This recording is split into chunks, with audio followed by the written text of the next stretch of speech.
कोई नहीं है आदर के योग्य, बस एक तू खुदा। कोई नहीं है सिंहासन के योग्य, बस एक तू राजा। कोई नहीं है आदर के योग्य, बस एक तू राजा।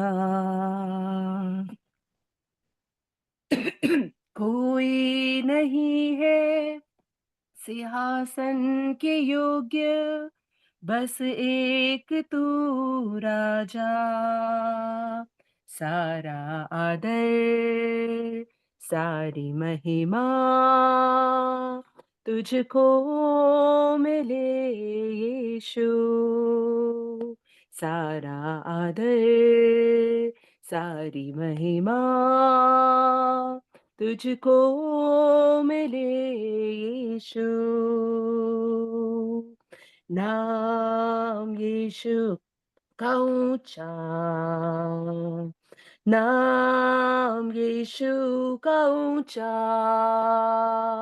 नाम यीशु का ऊंचा, नाम यीशु।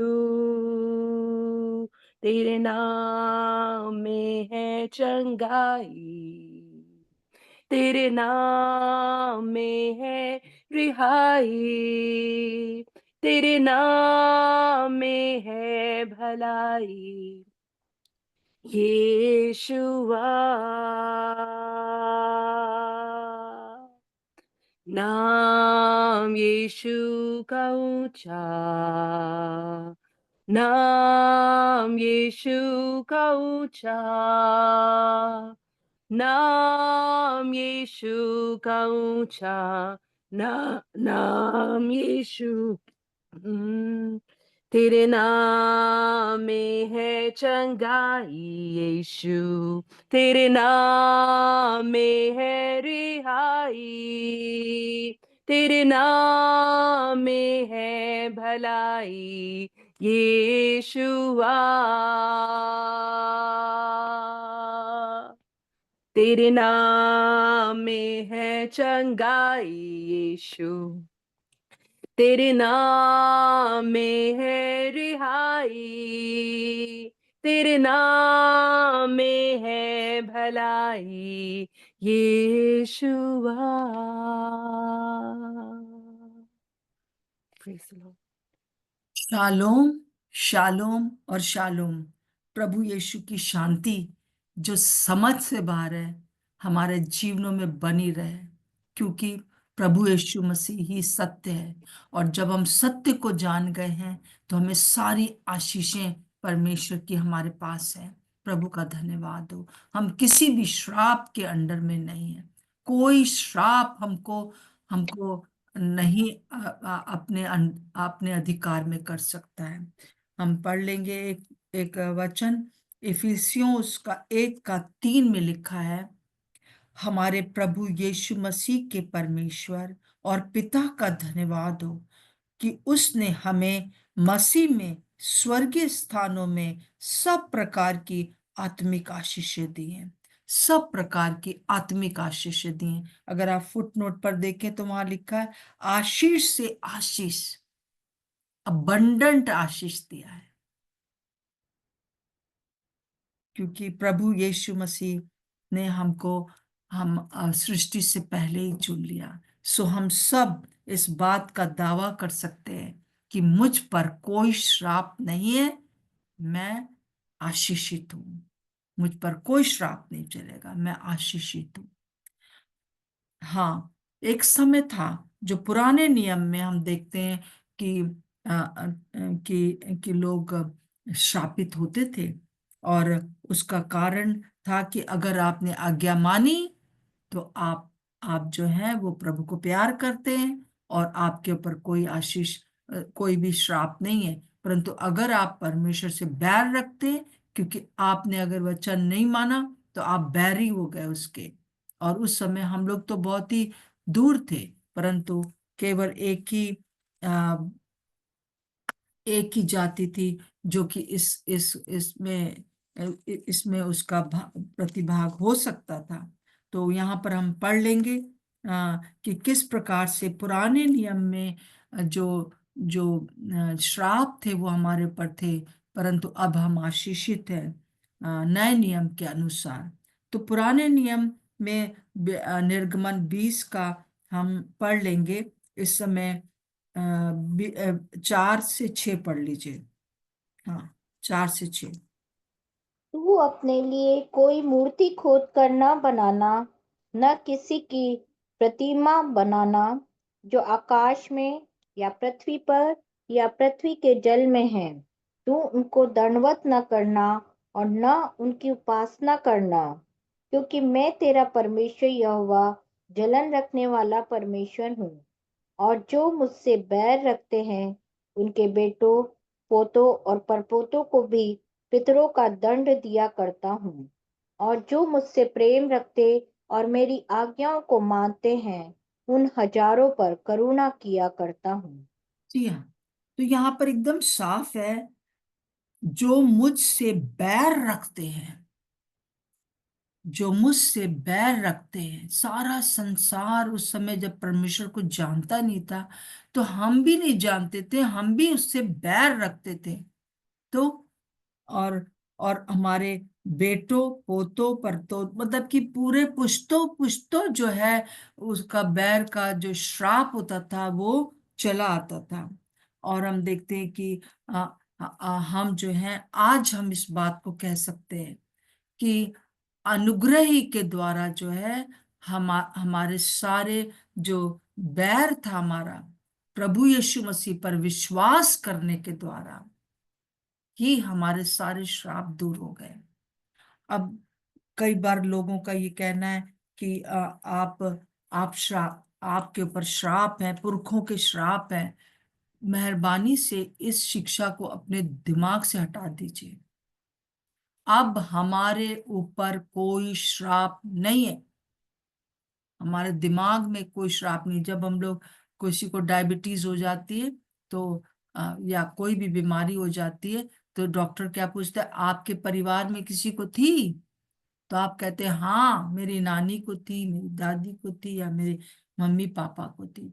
तब डेफिनेटली आपको भी होगी, नहीं होगी। ये शिक्षा कि आपके घर में कुछ ना कुछ बात है, चल रही है, श्रापों को तोड़ने वाली जो बात है, उसको, हमको उसका जरूरत नहीं है। अब क्योंकि प्रभु यीशु मसीह के ऊपर विश्वास करने के द्वारा ही आपके सारे सारे अपराध क्षमा हो गए, सब प्रकार के उससे संबंधित श्राप क्षमा हो गए। और जो कहा जाता था कि आपके पुश्तों ने कुछ किया है, उन्होंने कोई बुरा किया है, इस वजह से आप ये भुगत रहे हो, हम वो नहीं भुगतेंगे, क्योंकि हम सत्य को जान गए। और सत्य कौन है? यीशु मसीह है ना। यूहन्ना उसका 8 का 32 में हम पढ़ते हैं, तुम सत्य को जानोगे और सत्य तुम्हें स्वतंत्र कर देगा। हालेलुया। सत्य तुम्हें स्वतंत्र कर देगा। हम सब जितने यहाँ पे जुड़े हुए हैं, हम सब प्रभु यीशु को जानते हैं, और सत्य ने हमको स्वतंत्र कर दिया। जिस दिन हमने कहा कि प्रभु, मेरा ये जीवन अब आपका है, और अगर आपके जीवन में कुछ ऐसी चीजें दिखती हैं जो कि वास्तव में आपको लगता है कि ये श्रापित तो है, कि मेरे बाप दादे जो थे वो भी गरीब रहे, और मेरे पास भी, मैं कितनी मेहनत कर लेती हूँ, मैं भी गरीब हूँ, या पढ़ नहीं पाए तो वो भी हो गया। पहले मैं भी इस सब बातों पर विश्वास करती थी, परंतु हमको वास्तव में जानने की जरूरत है कि वो गलत शिक्षा थी। क्योंकि जो हमारे बाप दादाओं ने पाप किए थे, वो वो हम नई वाचा में समाप्त हो चुके हैं पूरी तरह से। बस सिर्फ कब वो चीजें हमारे पर हावी होती हैं, जब दुश्मन शैतान हमको ये भुला देना चाहता है कि यीशु मसीह ने क्रूस के ऊपर सारे हमारे, मेरे पापों को और मेरे पुरखाओं के श्राप जो मेरे ऊपर थे सबको मिटा डाला, हटा डाला, जैसा हम क्रूसियों में पढ़ते हैं। तो नए नियम की वाचा के अनुसार हम स्वतंत्र हैं, हम आशीषित हैं। आइए हम थोड़ा सा इस वचन को देख लेंगे ताकि हमारा विश्वास और बढ़ जाए। दुष्ट ये चाहता नहीं है कि हम इस बात को सुने समझें, तो आज हम इस बात को समझने जा रहे हैं और उसकी प्रतिक्रिया भी हम करेंगे, क्योंकि विश्वास जो करते हैं कर्म बिना अधूरा है, तो उसको करेंगे भी हम। ठीक है, तो निर्गमन निकाल लीजिए, यिर्मयाह और उसका उसका 31 अध्याय, 31 चैप्टर, और उसकी 29 पढ़ दीजिए, धीरे धीरे पढ़ दीजिए। ठीक है, हाँ जी। उन दिनों में वे फिर न कहेंगे, पुरखा लोगों ने तो जंगली दाख खाई, परंतु उनके वंश के दांत खट्टे हो गए हैं। हाँ हाँ, क्योंकि धीरे जो धीरे कोई है। जी हाँ, जी तो उन दिनों में, किन दिनों में,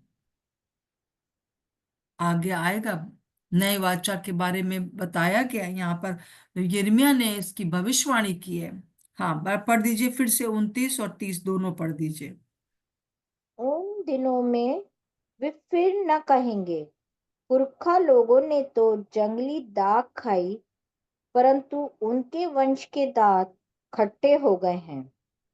क्योंकि जो कोई जंगली दाख खाए, उसी के दांत खट्टे हो जाएंगे, और हर एक मनुष्य अपने ही अधर्म के कारण मारा जाएगा। या तो यिर्मयाह कह रहा है कि निर्गमन के अनुसार तो हम लोगों के, हमारे बाप दादा ने जो किया, हमने जो पाप किया, हमने उससे बैर किया, तो हमारे दांत जो है वो खट्टे होंगे।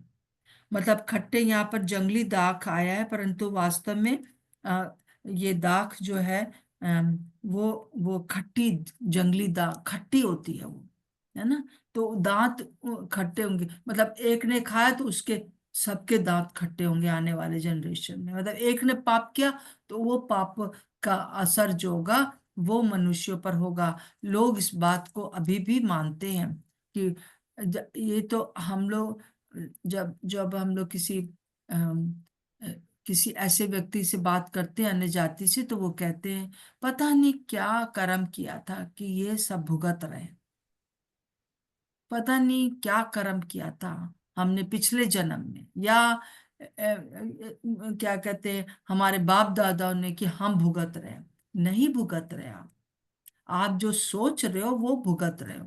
परंतु प्रभु ने कह दिया पहले ही कि उन दिनों में, आने वाले दिनों में जो ऐसा होगा कि हाँ, पहले ओल्ड टेस्टमेंट के अनुसार था, परंतु अब नहीं है। परंतु यहाँ पे यिर्मयाह ने जो भविष्यवाणी की वो पूरी हो चुकी है। हाँ, 31 पढ़ दीजिए बहन, आगे भी पढ़ दीजिए। हाँ, पूरा हम लोग को 34 तक पढ़ना है। हाँ। फिर यहोवा की यह भी वाणी है, सुन, ऐसे दिन आने वाले हैं हम्म। जब मैं इस्राएल और यहूदा के घरानों से नई वाचा बांधूंगा। यहाँ जब, अब वो दिन आने वाले हैं, यीशु मसीह के बारे में कहा गया, न्यू टेस्टमेंट के टाइम के बारे में, नए नियम के समय के बारे में कहा गया। वो दिन आने वाले हैं कि जब नई वाचा मैं बांधूंगा। प्रभु यीशु मसीह ने अपने बदन के द्वारा, अपने लहू के द्वारा हमारे साथ वाचा बांधी। अपना लहू उसने बहाया, अपना बदन तुड़वाया, ताकि उसमें से लहू निकल सके, ताकि जो है हम जैसे कि हम लोग नए नियम में पढ़ते हैं कि यीशु मसीह ने जब लहू के द्वारा हमसे वाचा बांध लिए, तो वो सारी बातें जो श्राप की थी पाप के कारण, चाहे माता पिता के पाप के कारण, चाहे हमारे अपने पाप के कारण, सब बातों को जब हम प्रभु यीशु को ग्रहण कर लेते हैं, जब हम उसकी मेज को स्मरण करते हैं प्रतिदिन कि हाँ, मेरे पापों के लिए प्रभु यीशु मसीह ने अपना लहू बहाया, और मुझे चंगा करने के लिए उसने अपना बदन तुड़वा दिया, कोड़े खा लिए, तो अब इसका कोई असर मेरे ऊपर नहीं पड़ेगा। जी हाँ, आगे पढ़ दीजिए। वह उस वाचा के समान न होगी जो मैंने उनके पुरखाओं से उस समय बांधी थी, हम्म, जब मैं उनका हाथ पकड़कर उन्हें मिस्र देश से निकाल लाया। हम्म, क्योंकि यद्यपि मैं उनका पति था, तो भी उन्होंने मेरी वह वाचा तोड़ डाली। हम्म। जी हाँ, तो आगे भी पढ़ दीजिए, 33 पढ़ दीजिए। परंतु जो वाचा मैं उन दिनों के बाद इस्राएल के घराने से बांधूंगा, वह यह है, मैं अपनी व्यवस्था उनके मन में समवाऊंगा और उसे उनके हृदय पर लिखूंगा, और मैं उनका परमेश्वर ठहरूंगा और वे मेरी प्रजा ठहरेंगे। यहोवा की यही वाणी है। जी हाँ, तो ये सब कैसे करेगा? यिर्मयाह क्या बता रहा है? यीशु मसीह के द्वारा। यीशु मसीह उन दिनों में क्या होगा कि यीशु मसीह आएगा, उद्धार करता आएगा, सारे संसार के लिए आएगा। और वो जब अपने प्राण को बलिदान कर देगा और फिर जीवित होकर परमेश्वर के दाहिनी ओर बैठ जाएगा, तब वो पवित्र आत्मा को भेजेगा और पवित्र आत्मा तुम्हारे अंदर आ जाएंगे और वो तुमको सिखाएंगे कि तुम किस प्रकार से इस नई वाचा में आगे बढ़ो और उसकी प्रजा जो होगी उसकी उस वाणी को सुनेगी। ये यहोवा की वाणी है। हाँ, 34। तब उन्हें फिर एक दूसरे से यह न कहना पड़ेगा कि यहोवा को जानो, क्योंकि यहोवा की यह वाणी है, छोटे से लेकर बड़े तक सब की सब मेरा ज्ञान रखेंगे, क्योंकि मैं उनका अधर्म क्षमा करूंगा और उनका पाप फिर स्मरण न करूंगा। हालेलुया। क्योंकि मैं उनका अधर्म क्षमा करूंगा और उनका पाप फिर स्मरण ना करूंगा। प्रभु ने कह दिया है। और ये ना केवल अब यहूदी जाति के लिए होगा, परंतु ये सब जातियों के लिए हो जाएगा कि जो कोई भी इस नई वाचा के अंडर में आ जाएगा, जो कोई भी इस नई वाचा को स्वीकार करेगा कि यीशु मसीह के लहू के द्वारा प्रभु ने जो अपना लहू बहाया और जो उसने अपना मांस को जो है वो छिलवा दिया, मतलब कोड़े मारे गए, चाहे कांटों का ताज पहनाया गया, और वहां से क्या हुआ? लहू बहा। हर 7 जगह से प्रभु यीशु मसीह का लहू बहा। पूरी तरह से उसने हमारे हमारे सिर के ऊपर अपने सिर के ऊपर जो कांटों का ताज पहना, उसके द्वारा मेरे सारे श्राप जो मेरे पुरखों से चले आ रहे थे, वो सब हटा डाले, मिटा डाले, उनका खुल्लम खुल्ला तमाशा बना दिया। कुलुसियों उसके 2 और 14 15 के अनुसार। हालेलुया। और इस नई वाचा को हमको लेकर चलना है। और उसने अपने हाथों में कीले ठुकवाई, ताकि मेरे और मेरे पुरखाओं के जो पाप इन काम के द्वारा चले आ रहे थे, या जो पैर में कीले ठुकवाई, लहू बहा दिया कि मेरा मार्ग जो है वो सही हो जाए। हालेलुया। प्रभु का धन्यवाद हो। और उसने जब कहा कि वो मेरी पत्नी के समान, जो जो इस्राएल थे वो पत्नी के समान थे, परंतु उन्होंने धोखा किया, तो प्रभु यीशु मसीह ने क्या किया? अपनी भाला अपनी अपनी पसली के पास से भुकवा दिया, और वहां से जो जो पानी और लहू बहा, उसके द्वारा जो है कलीसिया का निर्माण हो गया, कलीसिया का जन्म हो गया। और वो कलीसिया हम और आप हैं। हमें उसने एक नई दुल्हन करके बना दिया है। हालेलुया। हम नई वाचा के उसमें, इसलिए अब हाँ, वो बात है कि अगर आपको आपको अगर किसी भी प्रकार से कोई पाप हो जाता है, तो आपको माफी मांगना है। ये बातें हम रोज बताते आ रहे हैं, परंतु आज विशेष बात मैं ये बताना चाहती हूँ कि इस बात पर अब विश्वास मत करना कि तुम्हारे पुरखाओं के पाप, तुम श्राप जो है तुम्हारे पास चले आ रहे हैं। नहीं, नहीं, कोई नहीं, बिल्कुल नहीं चले आ रहे। और फिर उसके बाद हम इस चीज को, हम ये जो ये बात कैसे पूरी हुई है, इस सत्य को आपको जानना होगा।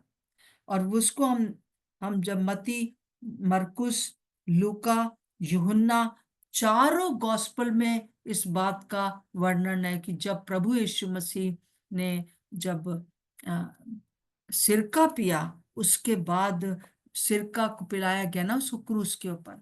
तो सिरका कैसे बनता है? सिरका जो है ये अंगू जो हम लोगों ने अभी देखा, जो खट्टी जो दाखलता होती है, उससे बनाया जाता है। कल मैं गूगल पर भी सर्च कर रही थी कि किस प्रकार से ये सिरका बनता है। तो उस खट्टी जो विशेष रूप से जो उस समय यूज किया गया था, पित्त से मिला हुआ, वो उसी प्रकार से था। आप निकाल लीजिए। और जो यूहन्ना ने बहुत सफाई से इस बात को जो बताया है, यूहन्ना उसका 19 का 28 और 29 पढ़ दीजिए। इसके बाद हाँ। यीशु ने यह जानकर कि अब सब कुछ पूरा हो चुका, इसलिए कि पवित्र शास्त्र में जो कहा गया वह पूरा हो, कहा, मैं प्यासा हूँ। वहां सिरके से भरा हुआ एक बर्तन रखा था। अतः उन्होंने सिरके में भिगोए हुए स्पंज को जूफे पर रखकर उसके मुंह से लगाया।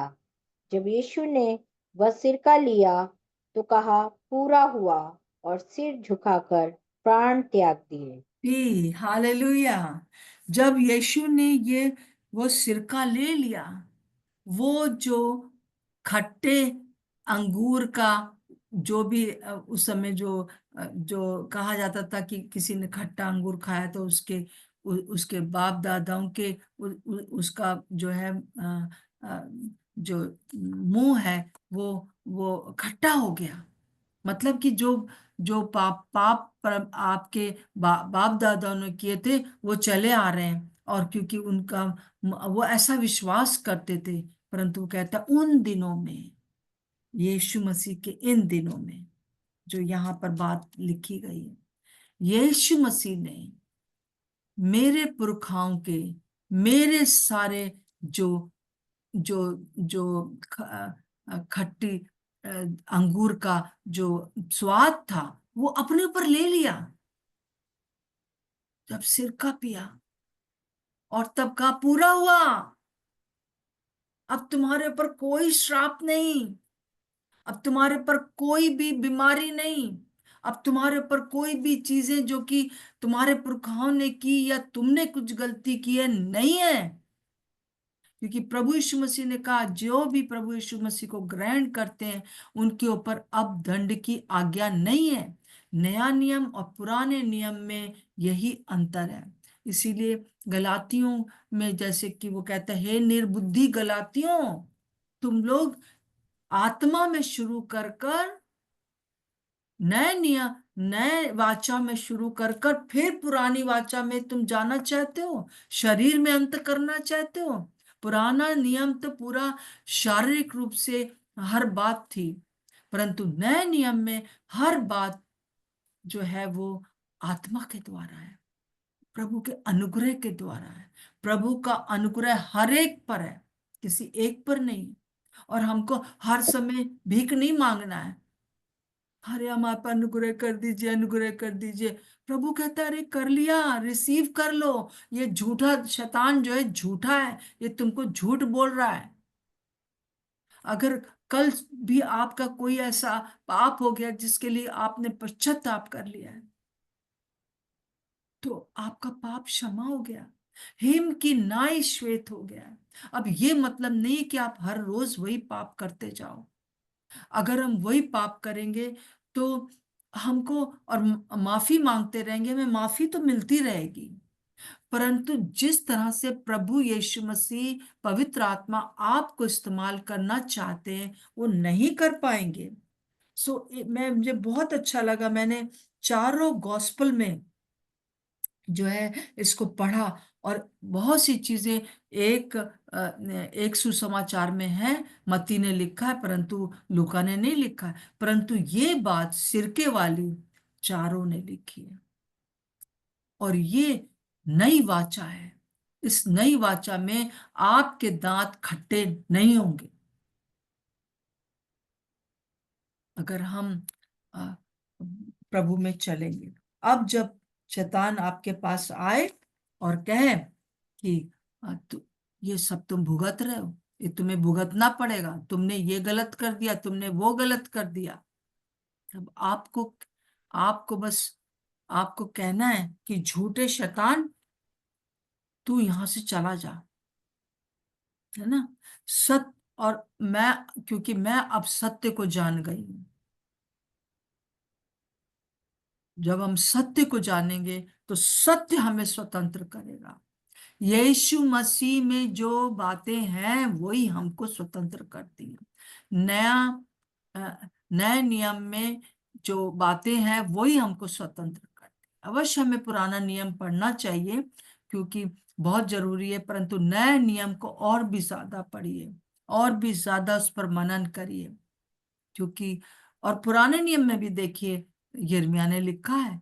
हम इस उसमें पढ़ें कि हर जगह हम वो पढ़ें कि इस चीज से कैसे हमको छुटकारा मिला। तो और मैं अब पूर्ण रूप से स्वतंत्र हूँ। अब बोल दीजिएगा, अब जब शैतान आए बताने के लिए, अरे तुम इसीलिए बीमार हो, अरे तुम्हारे माँ बाप ने गलती किया, अरे तुमने ये गलती किया, तुम पर श्राप आ गया है। नहीं आप पर श्राप, आप आशीषित हैं। प्रभु ने कहा है कि तुम आशीषित हो, जैसा कि अभी मैंने आपके सामने इफिसियों 1:3 पढ़ा। आशीषों पे आशीष है। चाहे कितना भी नेगेटिव चीज आपको दिखाई दे, आप बोलते रहो कि नहीं, मैं यीशु मसीह की मृत्यु को स्मरण करती हूँ। प्रभु ने कहा है, जैसे कि अ, पौलुस कहते हैं यूहन्ना उसका सॉरी कुरिन्थियों उसका 11वें अध्याय में, कि ये बात मुझ तक पहुंची और मैंने तुम्हें पहुंचा दी है कि जब कभी भी तुम इस लहू और इस मांस में सहभागी होते हो तो स्मरण करो, स्मरण करो। अपने पापों को स्मरण करने के लिए नहीं कहा गया है कि हर बार हम कहें कि प्रभु मेरे ये पाप क्षमा कर दीजिए फिर ले, या पाप की इतना ज्यादा पाप हो रहा है और इसलिए मैं अब आज जो है अब चर्च में पाकशा हो रही है, ये प्रभु भोज हो रहा है, मैं नहीं लूंगी, ये गलत शिक्षा है। प्रभु ने हमारे सारे पापों को क्षमा कर दिया है। स्मरण करो। जब तुम कटोरा लेते हो जब तुम रस लेते हो तो इस बात को स्मरण करो कि यीशु मसीह ने अपना लहू मेरे लिए बहाया, ताकि मेरे सारे अपराध क्षमा हो जाएं। और वो कभी उसको स्मरण नहीं करेगा। यीशु मसीह ने अपना जो है वो बदन तुड़वाया ताकि उसमें से लहू निकले। तो बदन जो तुड़वाया है उससे आज मेरा ये शरीर जो है वो स्वस्थ है। आधे से ज्यादा हम लोग बीमार इसलिए क्योंकि हमको आकर शैतान ये झूठ बोलता रहता। और आज से इस बात को ले लीजिए कि मैं प्रभु, जैसे कि हम लोग भजन संहिता उसका उसका 103:3 में देखते हैं, वही तो तेरे सब अधर्म को क्षमा करता और तेरे सब रोगों को चंगा करता है। हालेलुया, है ना। वही तो तेरे अधर्मों को क्षमा करता है और तेरे सब रोगों को चंगा करता है। Hallelujah, hallelujah. प्रभु का धन्यवाद हो। और सचमुच में प्रभु आपसे ये कहना चाहता है। आज मैं चाहती हूँ कि एक आप मेरे पीछे दोहराइए प्रार्थना में। आप कहिए कि किस प्रकार से प्रभु हमारे अधर्मों को क्षमा करता है। आइए आप मेरे पीछे पीछे इस बात को कहिए। यीशु के नाम में मैं अपने शरीर, दिमाग, बोलिए, यीशु के नाम में मैं अपने शरीर, दिमाग, हृदय पर अपने अधिकार की घोषणा करता हूं। हे बीमारी, मैं तुम्हें इस शरीर में रहने की अनुमति नहीं देती हूं। मैं तुम्हारा इनकार करती हूं। ये शरीर परमेश्वर का मंदिर है, परमेश्वर इसमें रहता है। हे बीमारी, हे दुष्ट शैतान, तेरा इस परमेश्वर की संपत्ति में घुसपैठ करने का कोई अधिकार नहीं। मैं परमेश्वर की मिरास हूं। मुझ में परमेश्वर का पूरा भाग है, परमेश्वर की पूरी स्मारक है। शैतान, ना तो तेरा कोई भाग यहां है और ना कोई हक है, ना कोई स्मारक है। मैं अपने आप को परमेश्वर के अधीन करती हूं और तू मेरे पास से भाग जा। मेरे शरीर पर तेरा कोई अधिकार नहीं है। मैं सिर्फ क्रूस की ओर देखती हूं। आमीन और आमीन। और मेरे पीछे बोले कि अब जो है, ना तो मैं पापों के श्रापों का दंड पाऊंगा, ना अपने पुरखाओं के पापों का कोई श्राप मुझ पर होगा। ना कोई गरीबी, ना कोई बीमारी मेरे ऊपर हावी होने नहीं पाएगी। हालेलुया। हम सब के सब जो है ये अपने कहें, मैं आशीषित हूं। प्रभु यीशु मसीह की नई वाचा के कारण मैं आशीषित हूं। कलीसिया बीमार नहीं रहेगी। अब कलीसिया जो है वो हर दिन हर प्रकार से आगे बढ़ेगी। कोई उधार, कोई प्रकार के लोन हमारे हमारे जीवनों में रहने नहीं पाएंगे। कोई प्रकार की चीजें हम पर हावी होने नहीं पाएंगी। और जो कुछ भी आप देखते हो वो इसलिए देखते हो क्योंकि उस दुष्ट की बात को आप सुन लेते हो, और उस दुष्ट के कारण जो है हम हम हम कहें, हम उसकी बात को ना सुने। वो झूठा है, झूठा। हमारे प्रभु यीशु मसीह ने जो नई वाचा बांधी उसको स्मरण करिए। हालेलुया। प्रभु आपका धन्यवाद हो कि हम कोई भी प्रकार का पाप के दंड में नहीं है, ना तो अपने और ना अपने पुरखाओं के।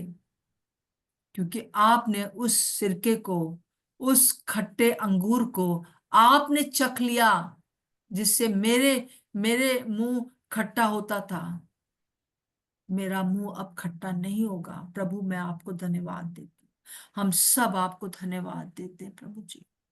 प्रभु जी, इस वाचा में और आगे बढ़ने के लिए हम आपसे प्रार्थना करते हैं कि प्रभु हमारी सहायता करें कि हम और ज्यादा आपको जानते जाएं। तुम सत्य को जानोगे। जैसे जैसे मैं यीशु मसीह आपको जानूंगी, वैसे वैसे मैं स्वतंत्र होती जाऊंगी। हाले हालेलुया। हालेलुया। प्रभु हम अपने आप को और ज्यादा आपके अधीन करते हैं, वचन को समझने के लिए। पुराना नियम नया नियम में क्या अंतर है समझने के लिए प्रभु हमारी सहायता मदद करें। प्रभु अगर कोई यहाँ पर किसी भी प्रकार से बीमारी में है, ऐसी चीज में कि माँ को कैंसर हुआ था तो मुझे भी होगा, मुझे भी हो गया, ओ उसी में डूबे ना रहिए। यीशु मसीह के नाम से छुटकारा मिलता है। यीशु मसीह के नाम से पूर्ण चंगाई मिलती है। हालेलुया। प्रभु आपका धन्यवाद हो। धन्यवाद हो प्रभु यीशु मसीह। धन्यवाद हो प्रभु यीशु मसीह। आपका धन्यवाद हो प्रभु यीशु मसीह। इस समय मैं हर एक जन को, यहाँ पर जितने भी हैं सबको मैं आशीष बोलती हूँ।